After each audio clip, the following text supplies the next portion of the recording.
Hello and welcome to another episode of Building Educator Capacity, a podcast by CESA 2, where we strive to improve student learning by expanding the capacity of our school districts. I'm Mitchell Lilly, and I'm joined by my co-host, Phil Anderson. Hi, Mitchell. I'm really excited about today's podcast in particular. It really is all about creativity. It's a great one for us, right? As the marketing communications team, we're all about creativity. On today's episode, we have Beth Clarke, our Senior Director of Digital Leadership and Learning, and she'll talk with a record-breaking 8 guests on today's podcast. Beth is passionate about embracing digital tools in the classroom and also wants school districts to embrace creativity in every facet of student learning. And today we are joined by various members of the Arts and Technology Network, which is a community of people who are interested and passionate about the arts and learning. The members of this network include people in a variety of different professions such as dance, media arts, music, theater, visual arts, and of course, educators. Everyone in the network applies creativity and problem solving to many different situations. In total, this network has about 1,500 members. Joining us for today's podcast is Cathy Houchin, Rita Mortenson, Brendan McCann, Tim Needles, Jeanne Bjork, Jessie Erickson, Kerry Parrish, Casita Lynn. The panel will discuss what is their definition of creativity. Is creativity found in only art, music, and special courses? How do we cultivate creativity in classrooms? And the panel will share some pretty interesting stories.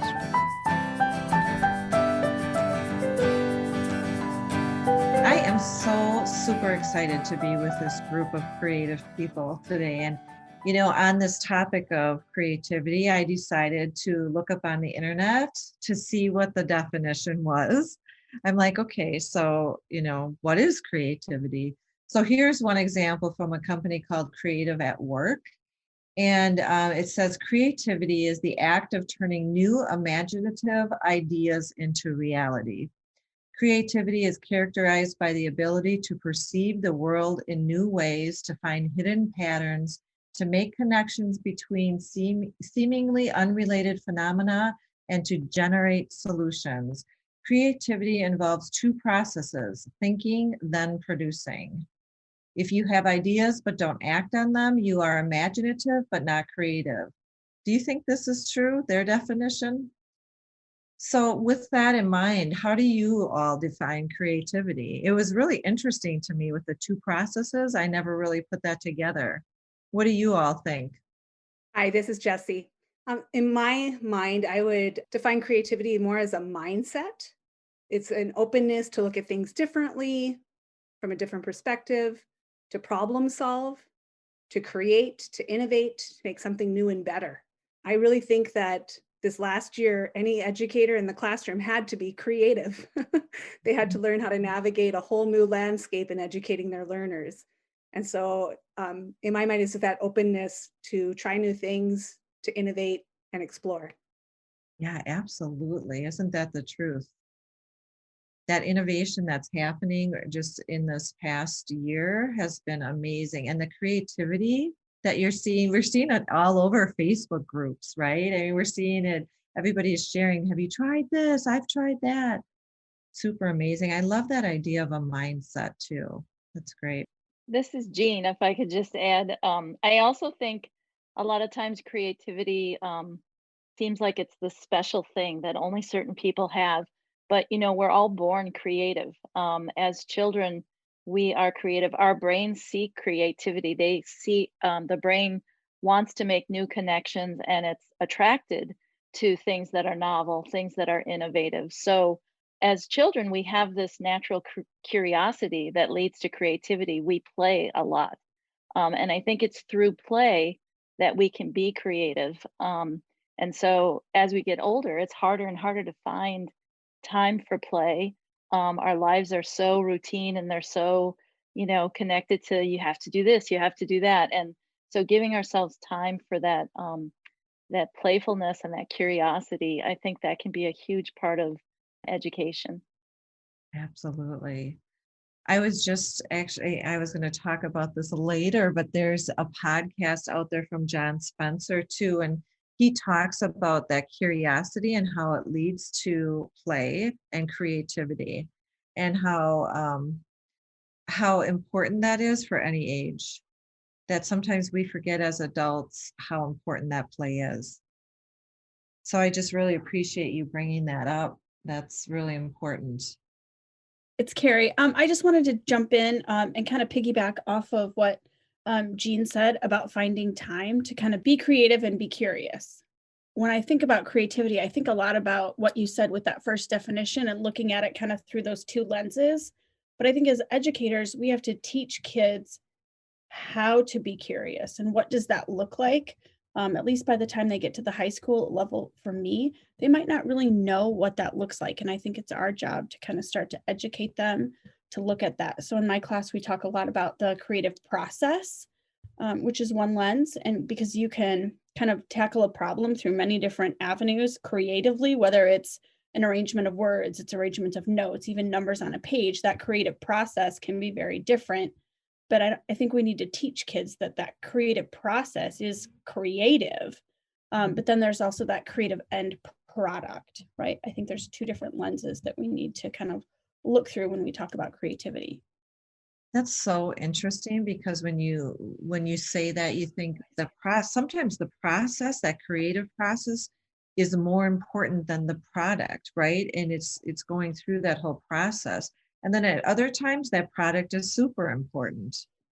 So that's very interesting, those two pieces, and to keep that in mind, and that intentionality to get them to understand there is a creative process, even to have exposure to that.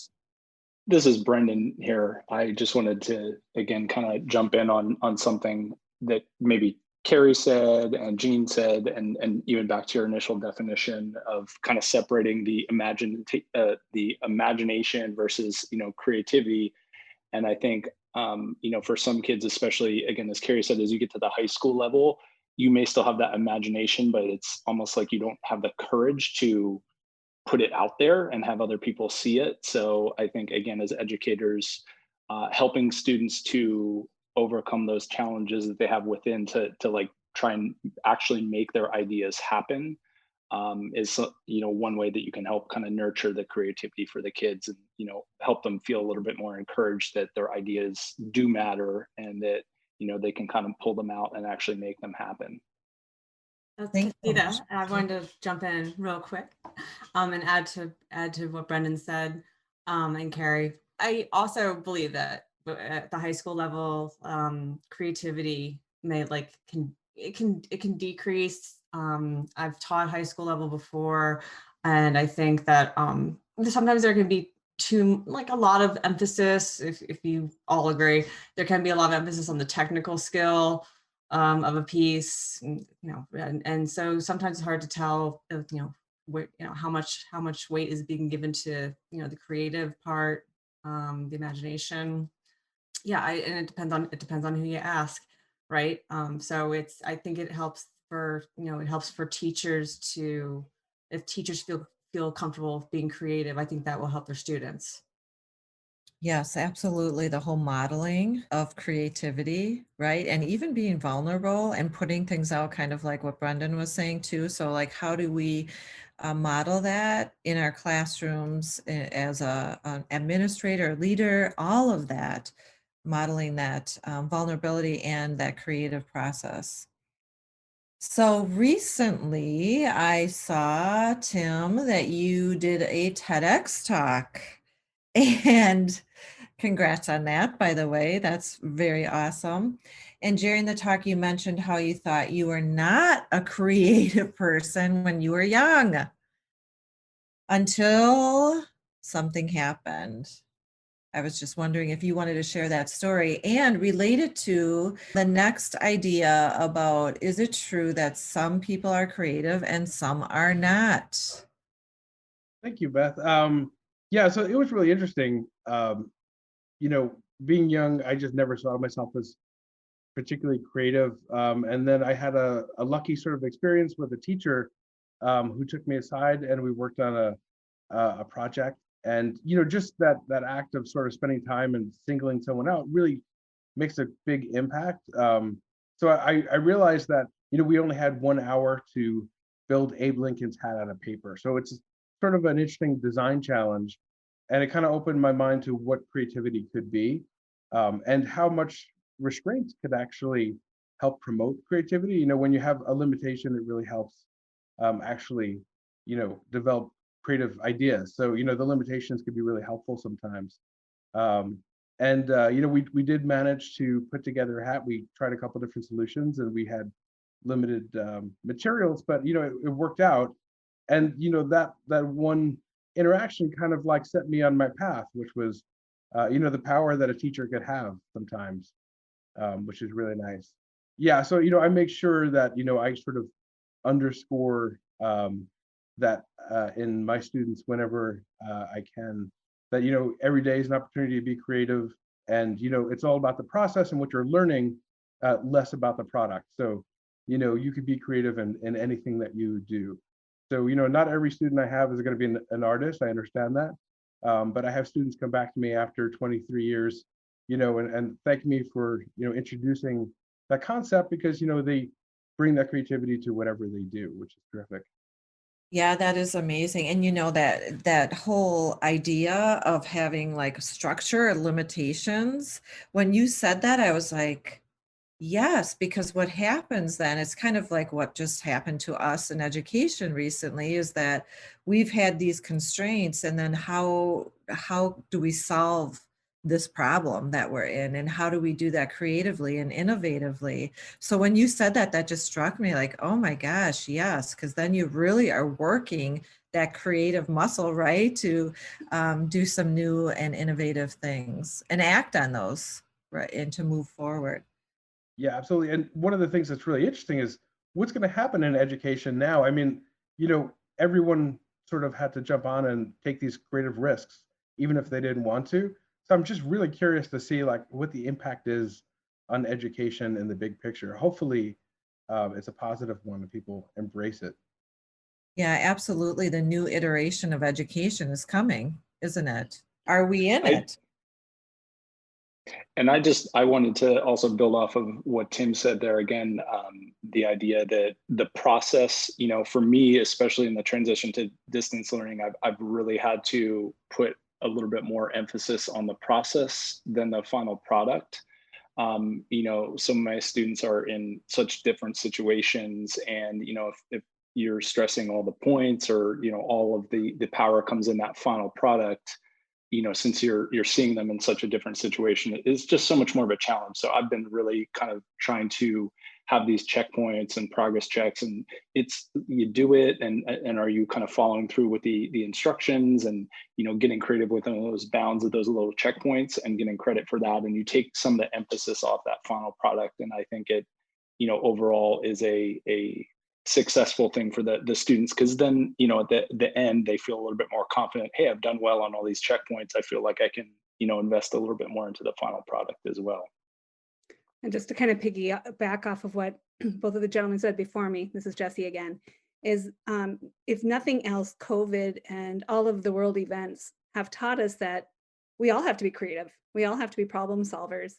And as we move forward, I think we all have the capacity and the capability to do so. So whenever I'm in a classroom, I kind of frame it back to the students in that problem solving realm.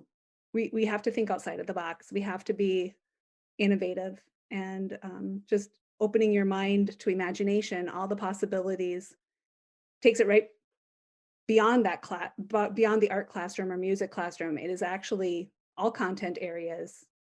Globally, we need to be more creative and better problem solvers.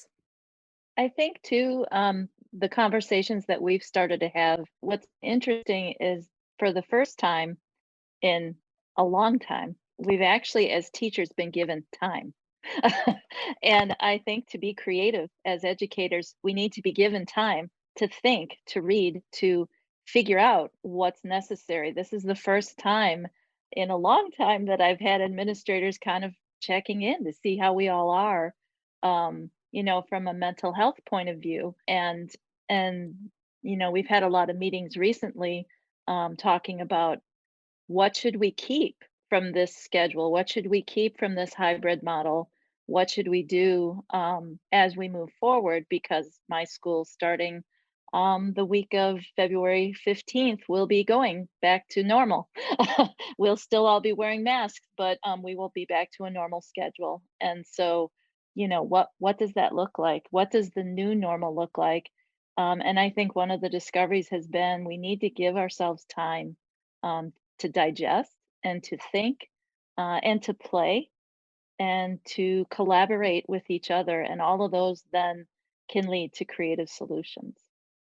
I totally agree. It's amazing how we are now in this space, and I didn't know if we would get to this space, but where we're having students and families really asking us for more off-screen time, right? We're hearing that because we're on screen so much to play. And I'm hearing families talking about how they are playing together. And there's just more of that time to discover because of this. So it's really interesting. And speaking of play, there's a new book published called The Playful Classroom by Jed Jurybury and Julie Jones. And in its description, it asks this question. So I'm posing this to you all. Imagine every day at school filled with creativity, relationship building, community, and growth. Is it possible? So why is creativity important? And some of you have been talking about that already. I mean, look, we've had to have it in everything we do as of late, right? So why is creativity important in education? Beth, that's a great question. This is Rita. I love that question because I think prior to this year, creativity was viewed a lot as a curricular item or a curricular area, content for music, theater, the arts. And then, yes, teachers embrace creativity in a lot of other content areas. But I think more so than ever this year, creativity is so important in education because of the concurrent teaching, the need to pivot at any minute and problem solve, whether it's Wi-Fi issues or airplane items or reaching learners that are virtual. And so I think more than ever, I've seen so many, and I think Beth, you alluded to this earlier, where you've seen so many different creative things posted on Twitter, Facebook, Instagram.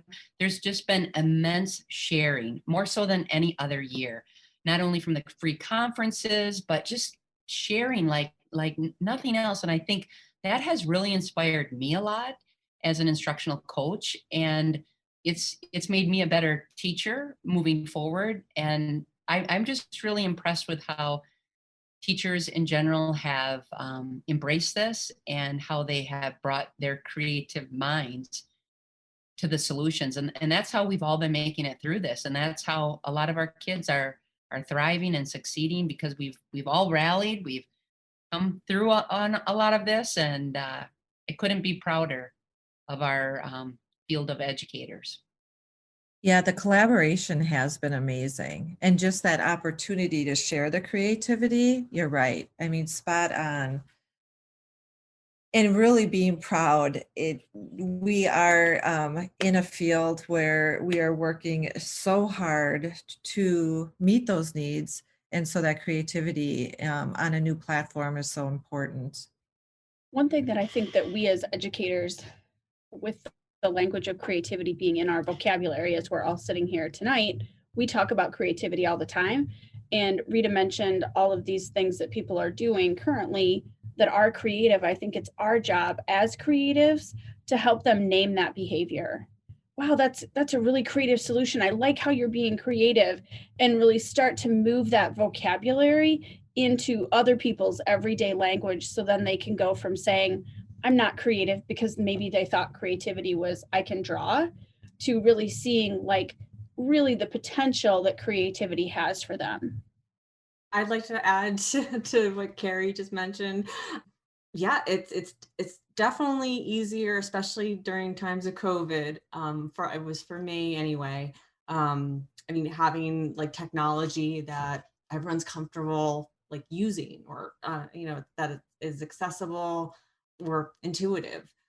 So I mean, I don't know what everyone else was using, but obviously, like if you're able to use a platform, I mean, I've used Schoology and other ones. I mean, that just made it easier to, to hone in on the creative part, without without having to worry, about how communicate with each other.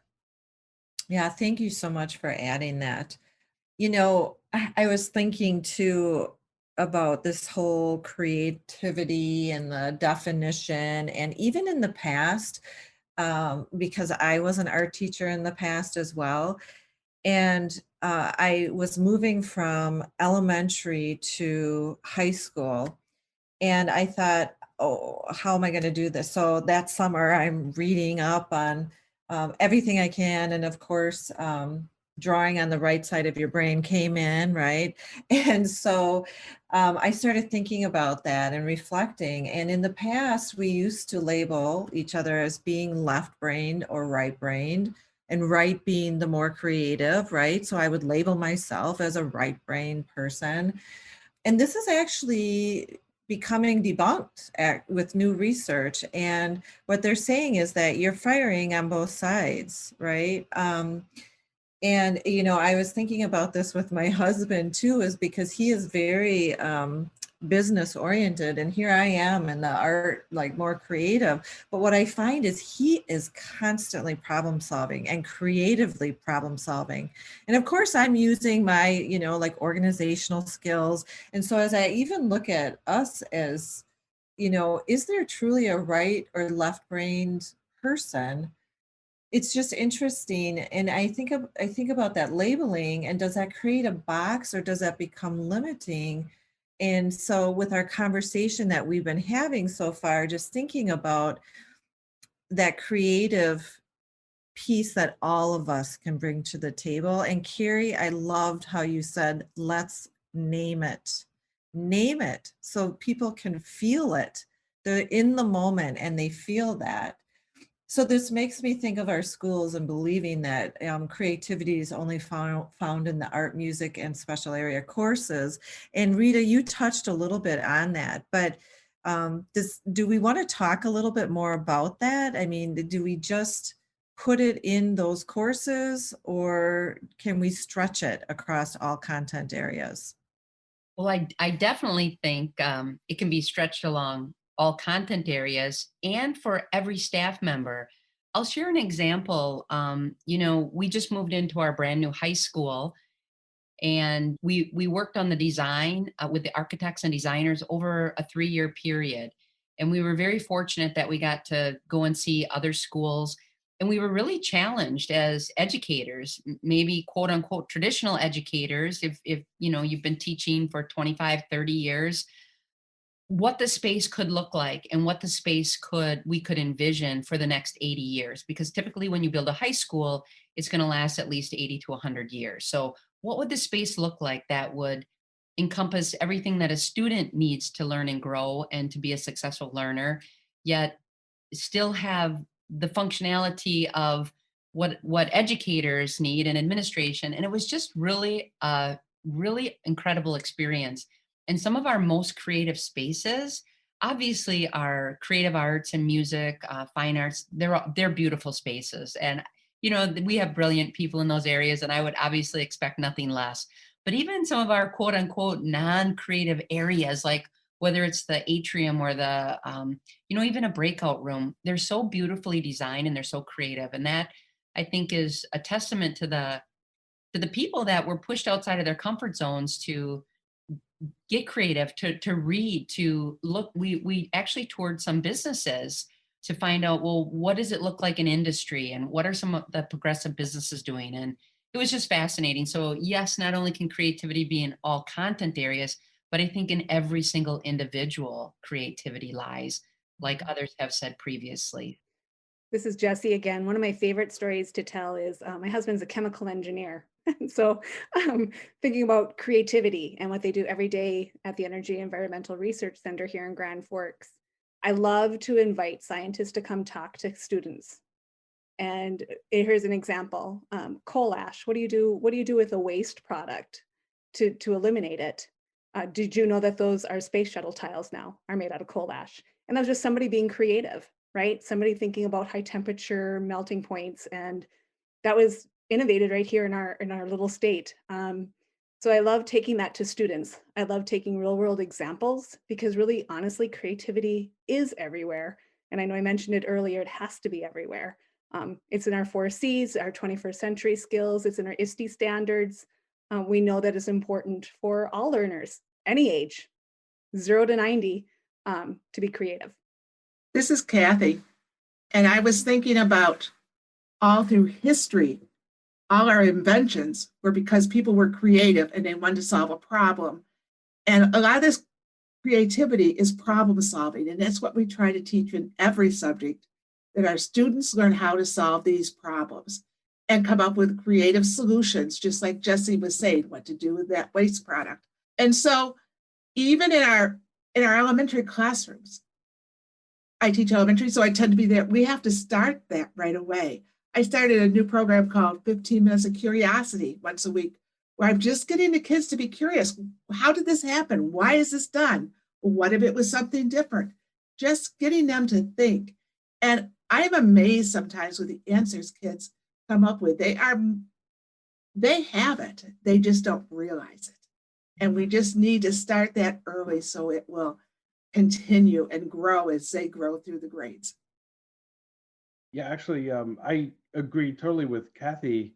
When I was researching, I put out a book, Steam Power, recently, and I wanted to make the argument for creativity in being a big reason why art should be paired with STEM.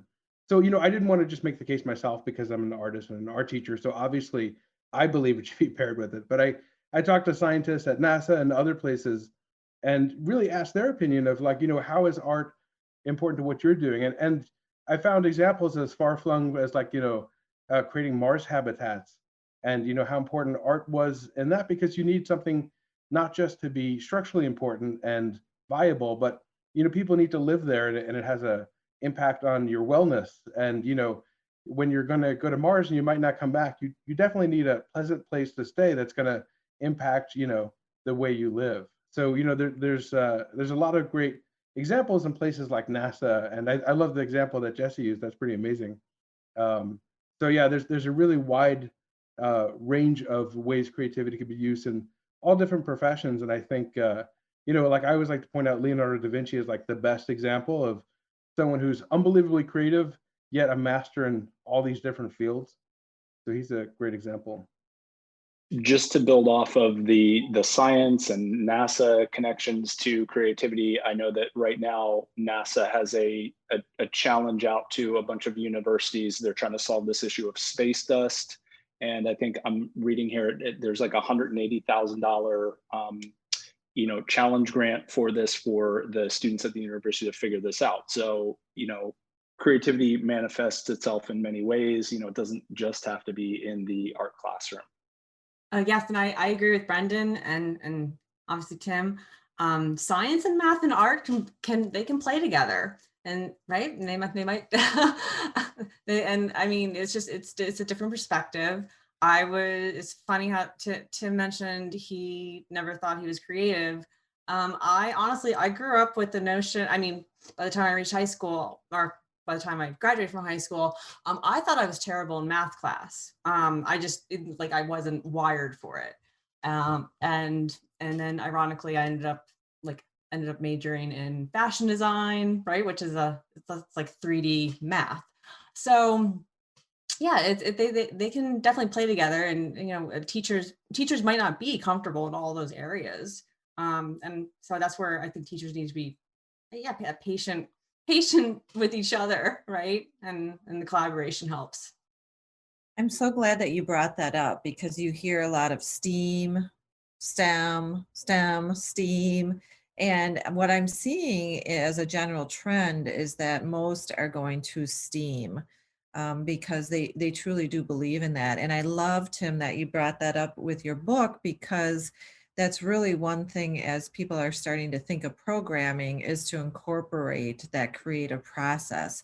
so that they can see it. It's intentional, because often you'll hear educators say, well, then why don't we throw in an extra E and throw in, all an SS, and really what we're trying to say is adding that A is really making that intentional piece of that creative process, bringing in that design thinking along with it. So I just so appreciate that part. Let's talk, I want to just go back to that curiosity that Cathy was talking about too, and talk a little bit about, I mentioned John Spencer before, and I have to mention him because I've been following him for a while, and his thinking is just expanding so much, and I just am loving his videos and some of his stories that he's talking about. But just recently at a podcast, and he was talking about how he had a snow day. So talking about our weather and how important that snow day was to his son and to him, because they had the opportunity to go play in the snow. And what happened while they were playing in the snow is that his son, was playing, looking around, whatever. And then he was really curious. He got curious and he said, gosh, isn't there a way that we could get all the snow off of the windshield of the cars, and all of this? So they went inside and created the science experiment, and we're testing, okay, what might work and what might not, and went back out and we're doing some test trials and so on. But the point of it is, and he says this may have not been like innovative per se in general, but to his son, it was. And he was curious, and he was using that creative process and really iterating, the whole design process as well, and how that curiosity leads to creativity. And so when we think about that story and we think about education, how do we cultivate that? How do we lead that in an educational landscape? This is Jeanne again, and I feel super passionate about this, so I'm going to jump in right away here. I think a huge part of what needs to happen is the box of curriculum that we exist in needs to be broken free. And I think that with the pandemic, we've been given this opportunity to change the way our schedules are, to change what we do, what school looks like, what school feels like, what school sounds like, what does it taste like. We have the opportunity to really set up an environment where we foster trial and error, where we foster failing forward, so to speak, maybe giving students space so that there aren't consequences if through their processes of discovery, trial and error, they fail. I mean, Tim mentioned Leonardo da Vinci. Talk about an epic fail. Like half of what he tried didn't work, at least half. So that idea of a huge part of what we need to do for kids is we need to create a safe environment where they're not constantly chasing grades and worrying about, is it okay if I do this? Can I do, I have kids constantly asking permission, and I just want to be able to say, go with it, run with it, do what you need to do, because, I think if we build that safe space and if we create curriculum, Rita was talking about the actual physical space. If those actual physical spaces are set up in such a way that they have room for trial and error, that they have room for people to collaborate with each other across curricular areas, I think that's one of the places that we need to go in education. And when you do that, it allows students to really learn a valuable lesson, what was learned on that snow day, through discovery. And it excites them, and they want to come to school, and they want to be part of that learning environment. And suddenly they're not just chasing grades, they're learning how to learn, and they're learning how to seek more subjects for themselves. This is Cathy, and I also think we always would say, well, the job that the student has right now, it hasn't even been invented by the time they graduate. But now think of the base that these students have. I mean, we have kindergartners who can turn on a Zoom and change their background and do all sorts of things. The knowledge base that these kids are going to have is going to be so much bigger, and they have so many places to go. But one of the ways I want to cultivate creativity is giving my students choices. I'm not, here's a test, give me back the answer. It's more, how can you show me the answer? How can you do it? And I let them choose. And I think of one story where these students decided to make a movie, these two girls, and they went and they created costumes for it. And they went all out and they stayed after school to work on it. And what I didn't realize, the one girl had a speech problem. And she did a fantastic job. And when I showed it to her speech teacher, she was just amazed because through this creativity, she was able to overcome something that she'd been working on. And so we've got to give kids just permission to try different things. And often I'll tell the students, if you have a different way you want to do it, ask me, because I probably haven't thought of that way. And then, go for it. I agree. We just have to we don't know all the answers. And sometimes when we've been in teaching a long time, we think, well, we are the only ones that know how this has to be done. And that's not true. Students have lots of creative ideas, and we just need to let them play.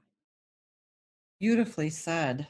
I mean, don't you just feel like the students have a voice and it's beautiful? Let's hear it. And so let's raise those voices and let them have some choice. I love that. Think about those kindergarten students that we have, or those 4Kers who are coming through the door, and they're all excited and they're bubbling with this creativity. And if we can continue to cultivate that as the years go on in education, to hear those voices, to hear the ideas, to name the creativity, right? And so that they're like, yes, they're empowered, that they have choice throughout. I know when I talk about personalized learning, or even students, having some agency, teachers they're like, oh, we tried Genius Hour at the high school and all the kids just looked at us like, tell me what to do.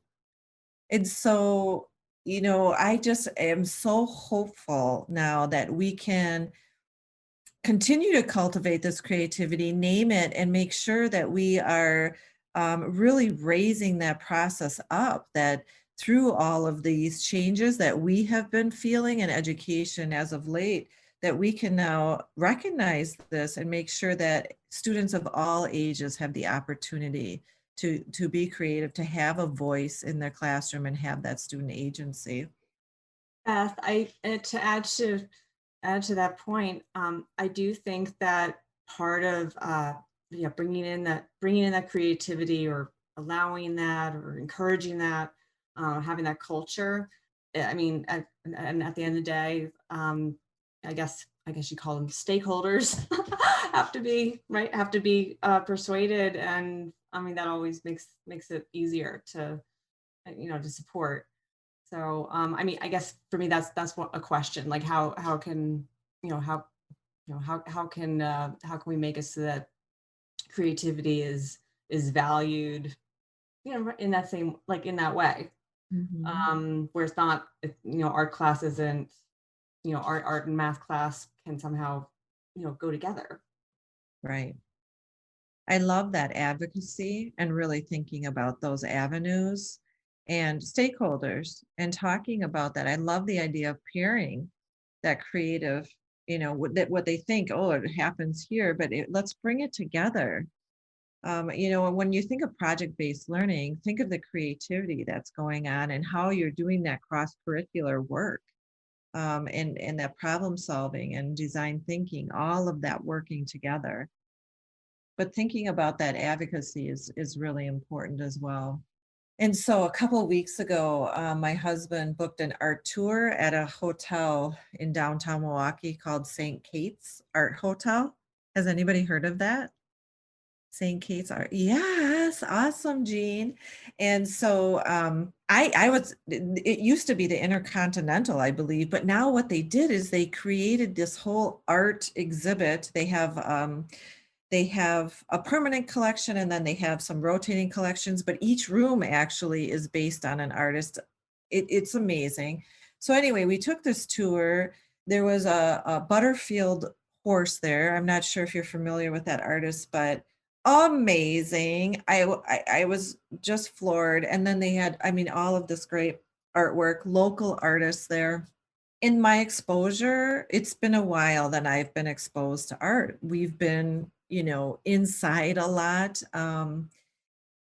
And this exposure for me, it lit a fire, and it really brought my spirit, my inner spirit to the surface. I feel like I've been doing this so much with my creativity and the foundation of who I am, and just being exposed to that really brought that back to the surface. And then even just driving around, I was looking at how art is infused in all of our communities and how important art is. And I said to my husband, we cannot let the arts and the creative process leave our academic environment. I mean, we have to make sure that students have this opportunity because it is so much part of our culture and who we are. And so that was just a story that stirred me up. And I was just wondering if there was any experience out there for you that where you had that experience and how that creativity is just like, it has to be there, where you were like, yes, this is it. There's I think it's called a makerspace, but it's really an educational space called the Playful Learning Lab. And as like you, I've been sort of stuck inside, and you need that creative input. You need to experience creativity to kind of generate new ideas. And they put together something called Playfest, and they're the same group that put together OK Go's Sandbox, if you've heard of that. So it's a really great creative group that works with students in innovative ways. So, Playfest is a free conference they put together with all different people, but they really stressed the creative play. And, whether it was adults or children, like everyone was really playing together and getting a chance to talk personally. And it was just so reinvigorating. It was just such a nice experience to sort of have that and get to talk to people that you don't know. And, these experiences that we just haven't had because of the pandemic for quite a long time. And when you see the impact it has on students, it's pretty phenomenal because, sort of going back to what Jeanne said, as a teacher, one of the goals I always have is to one day be able to really kind of break out of the bounds and just see what happens, to really let creativity run. And one of the benefits of the pandemic is that it's given us all more license to experiment in different ways and collaborate in different ways. So, I think it's made me a better teacher. I mean, a more exhausted teacher, and there's lots of other things that are negatives as well. But I think that's one of the things that sort of gives me hope about the future is sort of seeing these different ways creativity has sprung up in our world, and Playfest is a great example. Yeah, thanks, Tim, for sharing that. And Beth, I'd like to offer this story. When we talk about the pandemic and last summer I had limited travel opportunities, obviously, like many other people. So I decided I would take the opportunity to go to small towns or nearby towns in Wisconsin. So almost every weekend, my husband and I would travel to a new little town, whether it be Lodi or Mount Horeb, Belleville, you name it. And we would kind of stay outside and wander around the town. And I love taking pictures. And even though I've had this love of photography, I never really noticed the beauty right in my backyard. And wandering these different towns, I noticed so many beautiful murals. There are so many amazing murals in these towns and statues. And so now, even if I have the opportunity to get on a plane and go somewhere, I actually Googled, are there murals in this town and what kind of statues and things like that. So there's so much beauty around us. I think sometimes we forget the art that we see right in front of us, whether that's design in buildings, whether that's the neat landscaping that people do for their houses, whether that's, creative ways they've decorated their windows during COVID. It's just amazing. So I've really been my heart has been warmed with all the different stuff right in my own backyard. I think Rita and Beth, you both told stories, and Tim as well, that talk to and speak to that idea of what are you passionate about. And I think that if we as people, just people, if our students can see us not just as the teacher, but as people, and we share those passions with them, I think that can really have an effect. And so my story relates to that. I'm a photographer as well. That is the art practice that I love and have loved ever since. I mean, I can't remember. Like my first camera was a Brownie Hawkeye little box camera, and I've been taking pictures forever. And when I got in that dark room when I first got to high school, it was magic, and I was hooked forever. And so fast forward to college, and my college professor, I ran the darkroom, worked for him.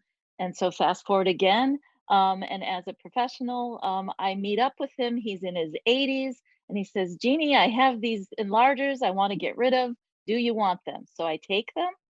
So I take 2 enlargers. I don't have a darkroom at this point, but I do teach in a classroom that's really dark. So, like, I have no windows. And so I've always wondered, what if, could I? And so I said yes. And I think that's another thing with creativity. Always say yes. Figure it out later. Always say yes. And so I said yes, and I took them. And so this year I have a couple students in AP Art who are just as jazzed about photography as me. And so I said, you guys, look it, we have this corner, it's being wasted. What should we do? We have these enlargers, let's do something. So we collaborated with another teacher, my colleague Ben Lamp. He designed this PVC pipe darkroom that we could just stick in the corner. It was portable. We hung up a bunch of Velcro and we hung up a bunch of plastic, black plastic sheeting. We now have a darkroom, it's functioning. We're making prints. My students are excited. Everyone like walks in and is like, what's that black like curtain back there? What is that? And then, they come in, they're bringing their friends in to see what's the dark room, and so it all came from this, saying yes and what if, and from my love of photography. I'm going to bounce off that. This is Jessie again. I love what you said about sharing your passions and inviting students to share their passions. And I know, Beth, you mentioned Genius Hour. I had success with Genius Hour in grades 3 through 12, believe it or not. But I think part of that is sharing your passions and your ideas, and then giving children the freedom, right? What are you passionate about? What do you want to learn more about? What do you want to change? What problems do you see? One of my favorite authors, I'm going to look at his name here, Kobe Yamada, has some really good books. What do you do with an idea? What do you do with a problem? I even read those to high school students. But it's that whole, and they're beautifully illustrated, is that whole idea that you take that problem or you take that idea and you run with it. You fuel it with passion and you create something new that fulfills your dreams. So I love, thank you, Jeanne, for sharing that story, because that brought me right back to my Genius Hour story. And I think once you give kids that freedom, they will surprise you. They will surprise you with some really cool ideas. I had a student who was a military child who'd moved, I think it was 10 times before I got her as a 5th grader, and very shy, very quiet, hardly talked. I suppose she was afraid she was going to move again, which she did the next year. But the surprising thing is not only did she embrace Genius Hour, she had no problems getting up in front of her peers talking. And then by that spring, she got up in front of over 700 faculty and staff and talked about why passion projects, Genius Hour, project-based learning, makerspace was important to her as a student, and why that was so valuable in her 5th grade classroom. So that just is amazing once you give those kids the freedom, what they can do for you. Oh, that is so goosebumpy. That is such a great story. And how that creativity and having that opportunity to follow her passions gave her that confidence. And that's what we want. And I think we should just leave on that note. And I just want to say, thank you so much. I'm so happy, just like what Jeanne was saying, that you said yes. Always say yes, right? And I just really appreciate this opportunity and the stories and your wisdom that you shared with us today. We are all advocates for creativity, and we hope that our listeners are also going to advocate that we need all of that, the opportunities to be passionate, to play, and to have a purpose in this world we call home.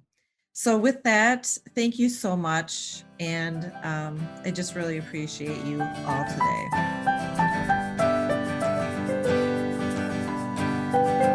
What an engaging conversation.